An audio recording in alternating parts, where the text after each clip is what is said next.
Hi, I'm Kevin Keller, the pragmatic statistician. In this episode of Street Stats, we're going to talk about the use of statistical process control, or SPC, in the creation of baseline data. Now, it's important to understand that SPC was created for applications in a manufacturing environment. Processes are expected to be stable or stationary over time. The statistics are quite sound. As new data comes in, we can assess whether the process is in control or out of control. We can make a risk based decision as to whether or not to address our process. Now, turns out the exact same set of statistical tools are available to us when we do baseline assessment. But what you do with the analysis is really quite different. In manufacturing, we expect everything to be consistent. We specially collect data systematically over time. Each data stream is well defined and controlled. But that is not true with our Lean Six Sigma projects. We use historical data that is just plain messy. Multiple populations, confounded data, upset conditions, unequal sample sizes, and countless more reasons. We can apply SPC to the data if it's summarized in a daily, weekly, monthly, some other sort of time based approach. We're going to violate the idea of rational subgroups. It really doesn't matter at the end of the day. This analysis is one and done. The goal really isn't to assess whether our process is in control or out of control. It isn't to assess whether our process is stable, like in a manufacturing application. And I'll almost guarantee it isn't because you're working on it in a Lean Six Sigma project. So, what exactly is the goal? Let's take one step back. You're analyzing data because you have a problem. Now, what is a problem? A problem is a gap between where we are today and where we aspire our performance to be. It could be that the process used to perform at a desired level and it is no longer. Or it could be that we need to perform at a new level for either competitive or economic reasons. Knowing where our baseline is really important at the end of the project. Did we really improve? You've learned numerous tools to statistically compare before versus after to make that determination. But in the measure phase, it is far more important to answer the following question. Do we have a day one problem or do we have a recent problem? Now, in today's episode, we're going to cover a couple of different types of day one problems. In a future episode, we will cover recent problems. Now, a day one problem is just that. It's always been this way for as long as anyone can remember. Now, this has two major implications on our project. First, we can use recent data for our deep dive analysis in the analyze phase. We don't have to use all of the data. This makes things far more manageable. As you stratify and model the data, you are looking for major signals that move the needle in some significant way. You might find some subtle observations, but what you're really looking for are large signals. Subtle observations could simply be a result of chance and chance alone, or maybe confounding. Second, when you enter the improve phase, it is likely that the solution will require a redesign of the process. There is no silver bullet. There is no turn the knob and the process will immediately change. Management always believes that every project can be solved when you find that aha moment. You're really lucky if that's really the case. So let's look at a day one problem. We're actually going to look at a couple. We're going to look at 5 years of monthly data on shipping performance for our first problem. So I'm going over to EngineRoom, and I have a data set that goes from January of 2020 and it ends on December of 2024. And the first column I'm going to use is on-time shipping. It's listed as proportion between 0 to 1.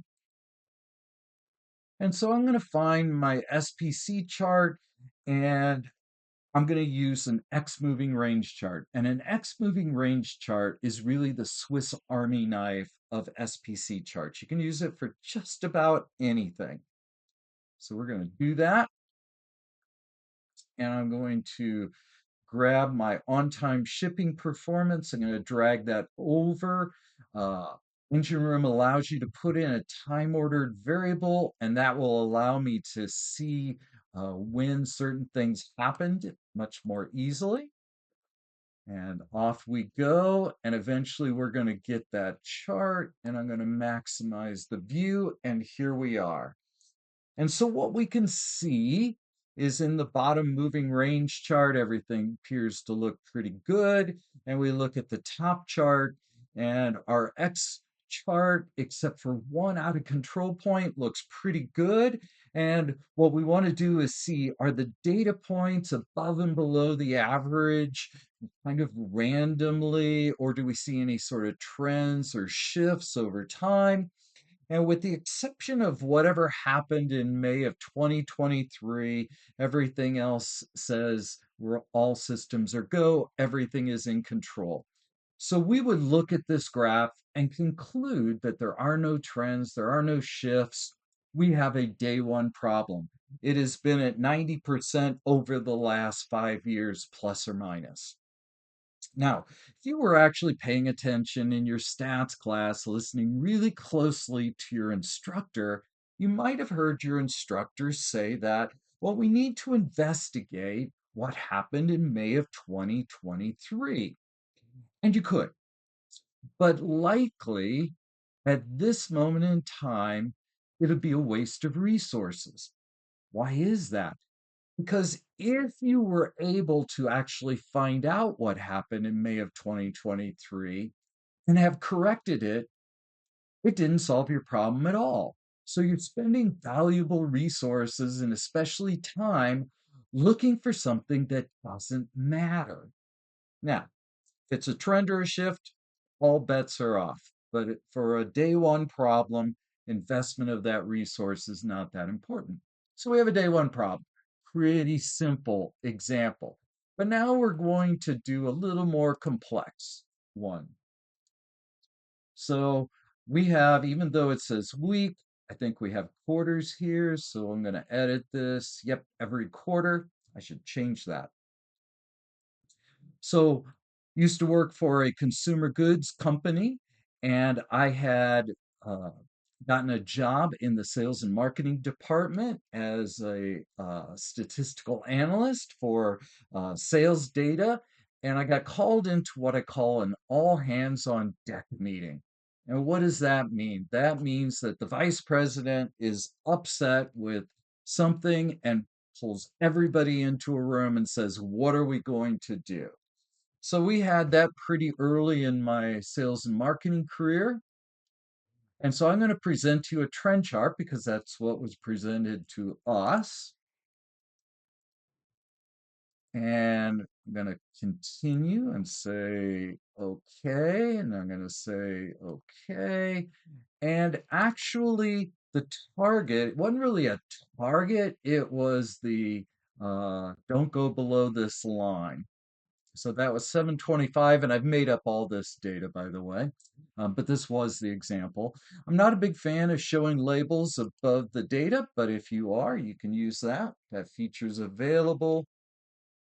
And now I'm going to maximize the chart.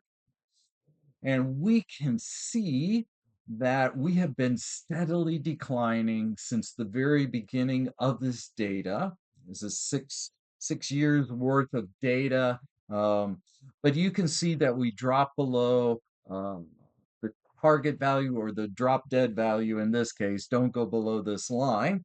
And so now the vice president is screaming, what are we going to do? Why is this occurring?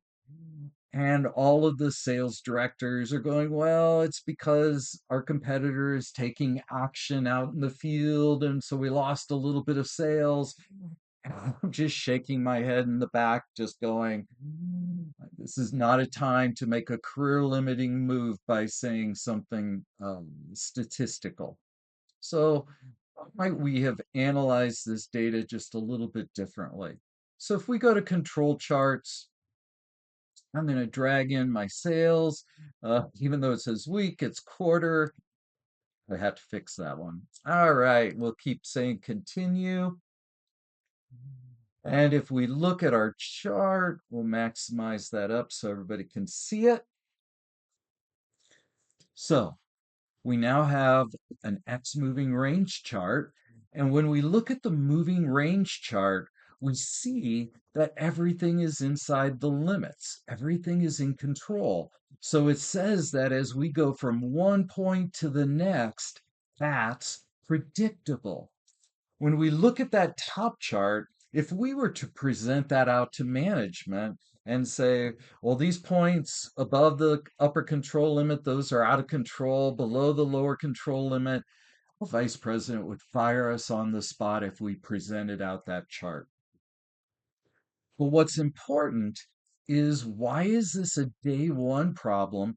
It's always been getting progressively worse in a very predictable manner. When we get to June of 2024, we can predict within a very narrow range what September of 2024 is going to be. So our process is predictable. We have a day one problem for the last 6 years. It's been getting worse and worse and worse. So, little different there. In a future episode, we will share some examples of recent problems. In the meanwhile, be careful out there. The streets are messy, and so is data. But remember, there's always a way.